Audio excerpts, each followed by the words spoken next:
Allez, salut à toi mon gros cake, j'espère que tu vas bien. Donc dans cette vidéo, je vais te faire un rapide récap sur ce qui s'est passé dernièrement si on remet en cause ce scénario que moi je vois haussier, et aussi quels seraient les niveaux à ne pas franchir sur BTC pour remettre en cause toute la tendance qu'on a depuis novembre 2022. Allez, c'est parti. Donc ici, comme tu peux voir sur ce panier de 21 cryptos du top 50 du market cap que j'ai fait moi-même, tu peux me demander par email, je t'enverrai en fait la liste de tous les cryptos à rentrer dans CoinTrader. Donc qu'est-ce qu'on a ici? On a depuis janvier 2018 une baisse, donc le bear market. On a fait une zone d'accumulation comme tu peux voir ici, une sortie de ce range, un pullback et une grosse hausse du dernier cycle. Ensuite, là depuis mai 2021, on a une baisse en 2 temps. On fait notre bear market. Ensuite, on a la pattern d'accumulation qui se dessine.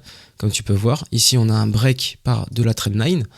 Et on a une sortie puissante qu'on a connue dernièrement depuis octobre 2023. Un pullback sur la borne supérieure du range. Et moi, ce que je vois, c'est une sortie haussière. Donc, ici, qu'est-ce qui pourrait remettre en cause en fait cette accumulation et la faire passer en distribution? D'accord.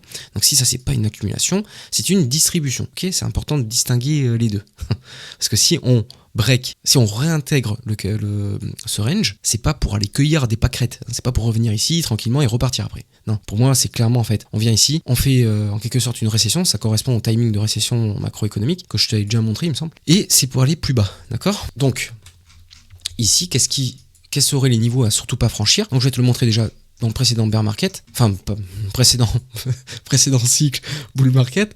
Donc je te mets Ishimoku, on a l'équivalent, la même chose, hein. Donc tu vois que ici lors du pullback qu'on a fait sur la zone des 0,38,2, on l'a pas breaké cette zone, enfin on l'a méché en dessous, mais on n'a pas clôturé en dessous de la zone 0,38,2 de Fibonacci. Tu vois qu'ici on a aussi la Kijun du Shimokuk à ne pas franchir, et tu vois qu'on allait la chercher. Juste ici on a méché et on a réintégré cette tendance. Donc ce qui est important en fait ici, c'est de pas break les 0,38,2, en fait surtout ne pas clôturer en weekly sur la zone des 0,38,2 et de garder cette zone.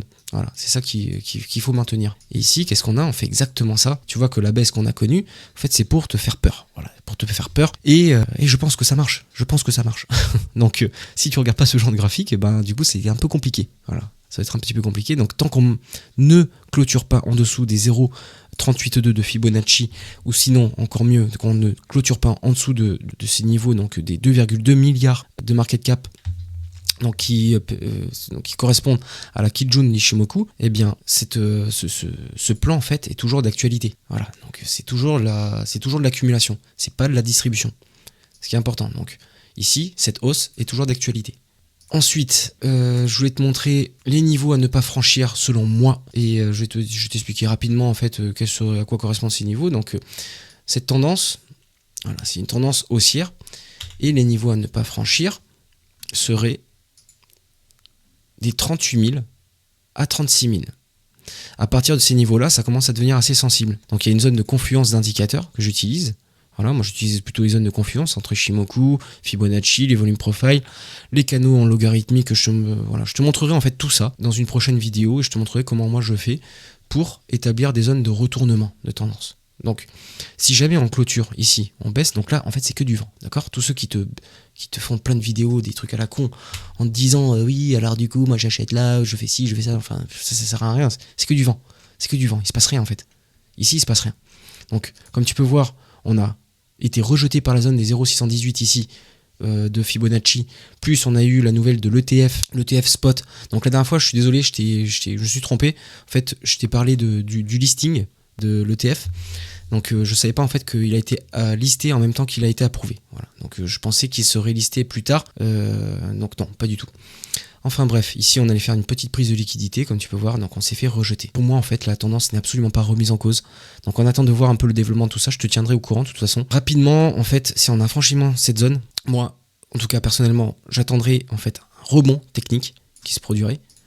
Et en fait, je te fais un peu une schématique. Donc je tracerai un Fibo, comme ça, et je sortirai dans cette zone-là, tu vois. Voilà, c'est une zone technique dans laquelle en fait on pourrait sortir. En tout cas, j'attendrai un rebond.